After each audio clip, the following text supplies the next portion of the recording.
Hello, my name is Matthew, and I've been thinking about my Wild Wednesday series of short stories by Oscar Wilde, and the past few videos that I've done so far, I feel like haven't been great. I almost feel like I'm just giving summaries of the story or a recap of the story instead of um, talking about why they're interesting or why I like them. And it got me thinking. Oscar Wilde is one of my favorite writers, and I love reading Oscar Wilde, and I love reading about Oscar Wilde. He's one of the first writers that I encountered when I was 18 or 19 years old that I fell in love with and became enamored and astounded by the beauty of his language, his brilliance, his wit, his ability to turn a phrase, um, a sparkle and quickness. It's something to have words on a page that elicit a physical reaction that can make you laugh just by reading a sentence. That's hard enough. It's even harder when it's 100 years old. But on top of that, there's a quality in Oscar Wilde's writing that is quick. And with wit, it has to be fast in conversation and dialogue. What makes something witty and clever is that it's shot off right at the moment, at the exact right time, right off the top of your head. And somehow Oscar Wilde manages to have that accelerating, kinetic, fast energy in his dialogue that I have a very hard time finding in anyone else. His life story to me is just so interesting. Just being born in Ireland by two Irish, well-to-do, successful parents who were talkers themselves. He was raised in an Irish household of brilliant talkers. He goes to Oxford. It's whatever it is, Trinity Christ Church, Oxford. I'm always confused about that. And he wants to pose himself as a natural genius. And he had natural brilliance. He was an astute, quick study. But it's an appearance that he wanted to give everybody while he was in school. And as the story goes, he would socialize all day, talk all day, fritter away the afternoons, and have drinks and teas and waste the days as if he had not a care in the world, while he would have his studies and papers and translations and all of the things that he was required to do for school. But late at night, after everyone else had gone to bed, he would study tirelessly. And he was brilliant. He had genius. And he put himself through all of this extra hassle and work for an appearance. I think he said that if he didn't become famous, he would be infamous. I think he said that in school. After school, he somehow finds himself on an American tour, already known in London as this socialite dandy that was pretty smart. He goes to America, he gets off the boat, and they ask if he has anything to declare, and he says, "The only thing I need to declare is my genius," or "I have nothing to declare but my genius." I think that's what he said. And he meets the likes of Walt Whitman. One of my favorite stories is he was in the Midwest somewhere, enters a coal miner's bar full of rough, tough, gruff folk. There's Oscar Wilde with his long hair and feathers and flowers and flowing garb, sticking out like a sore thumb. And as it goes, from what I've read, moments, minutes of him talking, telling stories, this rough, tough, gruff crowd is just in a circle around him, listening at the edge of their seats, laughing along and enjoying this crazy Irish character. Totally won them over. I love that. Just his personality, him being himself.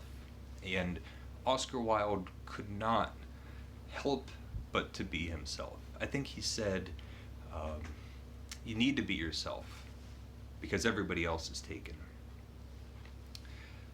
Light. Back in London, he becomes the toast of the town.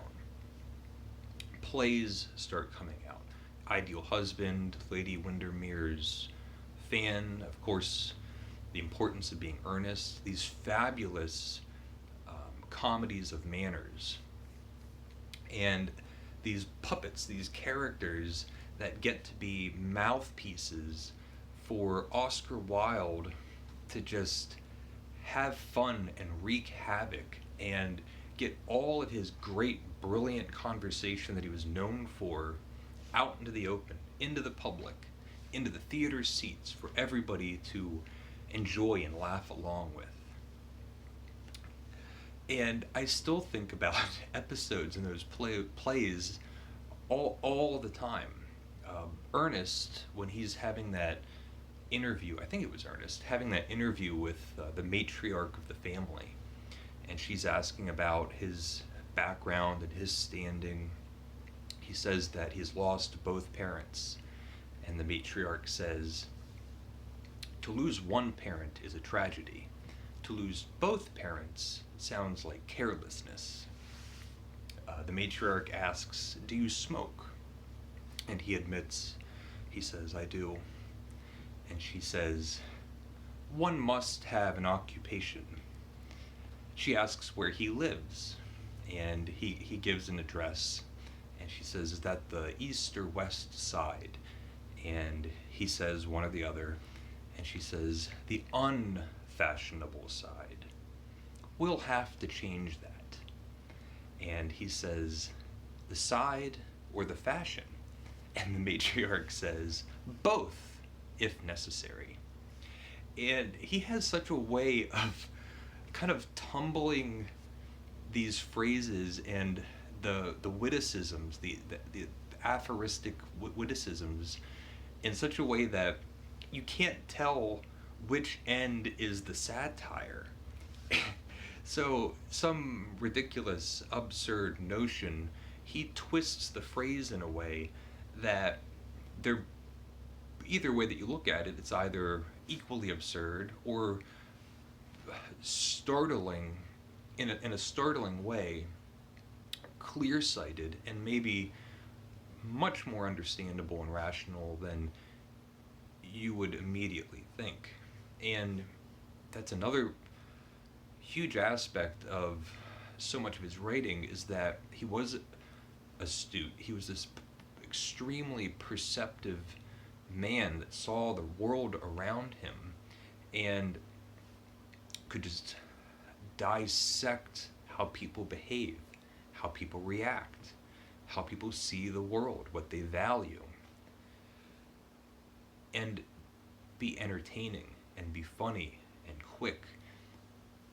All of that with brilliant, beautiful, purple language, posturing language that is still sincere and authentic, which is Oscar Wilde. This is a man that posturing was a natural pose.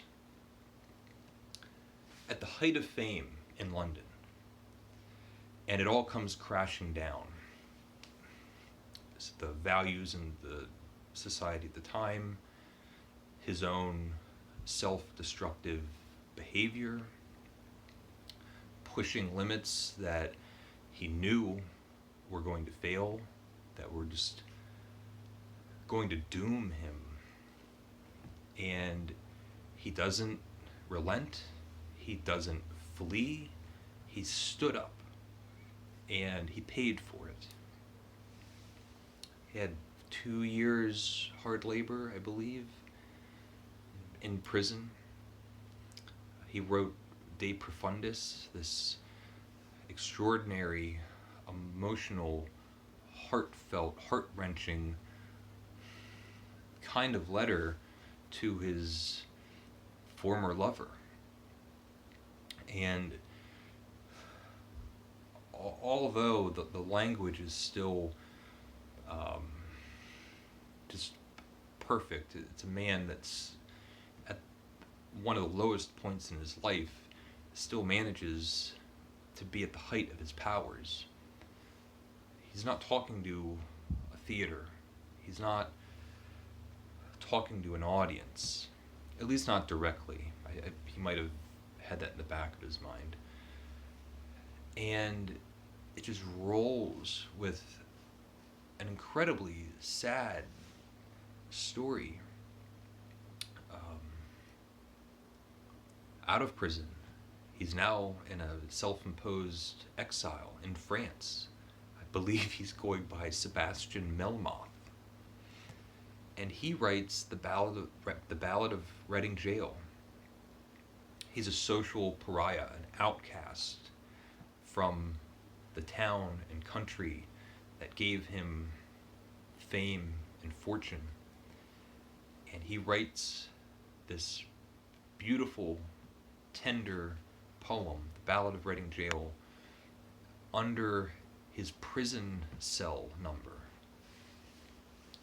He's in France, rotting away. Unbeknownst to everyone in England, or as the story goes, I don't know, this poem is a bestseller. Everybody loves it. Everybody loves Oscar Wilde, even when they can't help themselves. And he dies. He has a great, classic last words. He's in his deathbed, and there's people there, and he says, either this wallpaper goes or I do.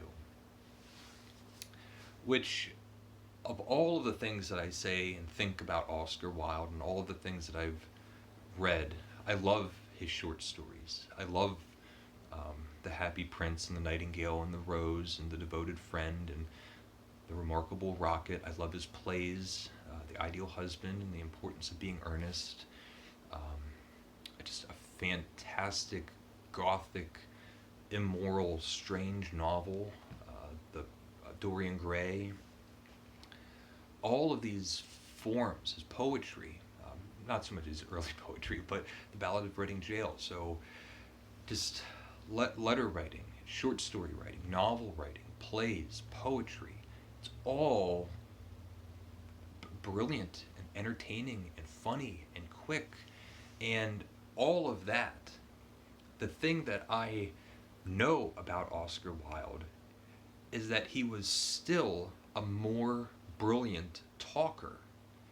We don't have any of it. We don't have tapes or recording of, from what I understand, the best that this man had to offer, which was his presence.